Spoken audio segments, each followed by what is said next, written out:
The Bureau of Animal Industry said the African swine fever cases in 2 towns in the country can be considered an outbreak, but not yet an epidemic.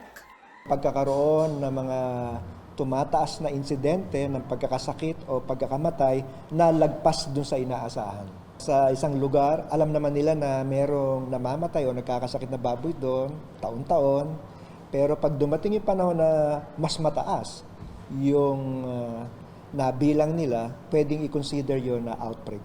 It is being considered an outbreak because of the unusually high incidence of deaths in some barangays in the 2 areas. An epidemic, meanwhile, would have affected a much bigger area like a whole province. But the Agriculture Department says the public need not be alarmed because the situation is already under control, although it admits more areas have been quarantined in Central Luzon due to possible ASF cases. Acting Agriculture Secretary William Dar called out Quezon City Mayor Joy Belmonte for announcing that 14 pigs in the area are positive for African swine fever, 8 of which are live pigs. Ang proseso yan, pag mayroon na kaming determined na affected areas, huwag natin i-announce at gawain na lang muna yung trabaho ng dapat gawain ng kagawaran ng pagsasaka in tandem with the LGUs, mga provincial veterinarian. Gagawin pa yan for 3 weeks hanggang 21 days. I-manage, i-contain. Dar thinks the announcement is creating unnecessary panic.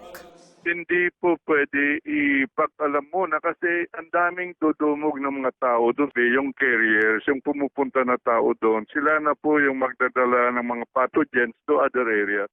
Mayor Belmonte defended her action.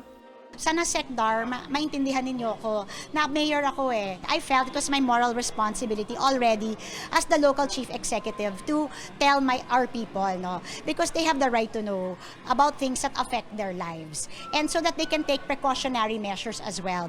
The culling operation continues in Quezon City. Out of 900 hogs in the area, 50 were culled during the weekend. The entrance to Barangay Bagong Silangan is cordoned off. Only residents and government workers are allowed to enter the area. For now, strict surveillance is being implemented in barangays of affected areas in Rizal and Bulacan, while enhanced monitoring and quarantine measures are being observed.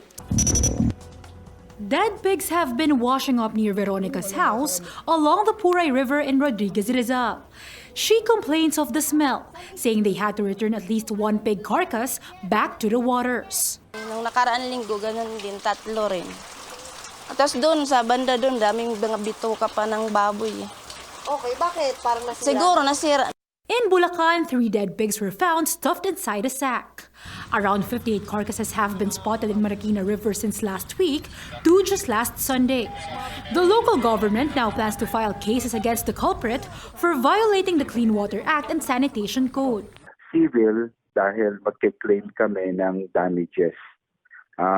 Dun sa mga nagastos namin, dun sa pagre-retrieve nitong mga patay na katawan ng baboy, criminal liability dahil directly or indirectly, may intention silang dampe. The mayor says they now have a lead on the perpetrators and has coordinated with the Agriculture Department and the Rizal Provincial Government. For now, fishing and other activities in the river are suspended while the Environment Department tests for water quality. In Bagong Silangan, Quezon City, a pig's head was seen floating in the river. The sighting comes amid culling operations in the barangay. Mayor Joy Belmonte warns racers that those who refuse to surrender their hogs and hide them instead should be arrested. Belmonte says affected hog racers will be given aid to minimize their losses. I can actually bring it up to the price that they actually receive from selling their pig. Konti lang talaga. We can give a really generous financial assistance. The DA warns hog racers to report sick or dead pigs instead of throwing them in waterways, not just because it's a violation of the Animal Welfare Act and the Solid Waste Management Act, but also because it can contribute to the spread of African swine fever. Ang virus po na ito ay sa kasalukuyan, walang gamot at walang bakuna. At dahil ito po ay hindi lamang magkakasakit yung baboy, ang baboy ay tiyak na mamamatay. 100% case fatality rate. Pagka may nagtatago at ganyan na hindi nakikisama, may extend po yung ating control measures. Domingo also defended culling operations, saying testing every pig for ASF would be too expensive. Kung lalagyan po natin ng presyo yung testing na yan, siguro aabutin siguro yan ng mga 2,500 pesos per test.